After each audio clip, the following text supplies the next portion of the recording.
ప్రజా సేవకుడు, పిలిస్తే పలికే నాయకుడు వాసుపల్లి గణేష్ కుమార్ ను గెలిపించుకొని జగన్మోహన్ రెడ్డికి కానుకగా అందజేయాలని ఎంపీ అభ్యర్థి బొత్స ఝాన్సీ పిలుపునిచ్చారు. దక్షిణ నియోజకవర్గం 31వ వార్డులో వాసుపల్లి ఎన్నికల ప్రచారాన్ని నిర్వహించారు. ఈ సందర్భంగా సర్వమత ప్రార్థనలు నిర్వహించారు. అనంతరం స్థానిక మహిళలు గుమ్మడికాయలతో దిష్టిదీయగా కొబ్బరికాయలు కొట్టి అట్టహాసంగా ప్రచార రథాన్ని కదిలించారు.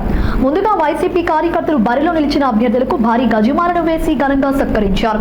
అనంతరం డాబా గార్డెన్ వద్ద ప్రారంభమైన ప్రచార యాత్ర రామాలయం వద్ద ముగిసింది. ఈ సందర్భంగా బొత్స ఝాన్సీ మాట్లాడుతూ విశాఖ పరిపాలనా రాజధానిగా ముఖ్యమంత్రి జగన్మోహన్ రెడ్డి ఇక్కడ నుండే ప్రమాణ స్వీకారం చేసే విధంగా మనమంతా సంకల్పంతో ఫ్యాన్ గుర్తుకు ఓటు వేసి ఈ ప్రాంతం నుండి అఖండ మెజారిటీ తీసుకురావాలని కోరారు. అనంతరం ఎమ్మెల్సీ వరదు కళ్యాణి మాట్లాడుతూ ముఖ్యంగా పండుగలో పగటి వేషగాలలో వస్తున్న ప్రతిపక్షాల కూటమి అభ్యర్థులను నమ్మొద్దు అన్నారు. జగన్ ను ఎదుర్కొనలేక కల్లబొల్లి మాటలతో ముందుకు వస్తున్న చంద్రబాబు, పవన్, బీజేపీలకు నామరూపాలు లేకుండా చేయాలన్నారు.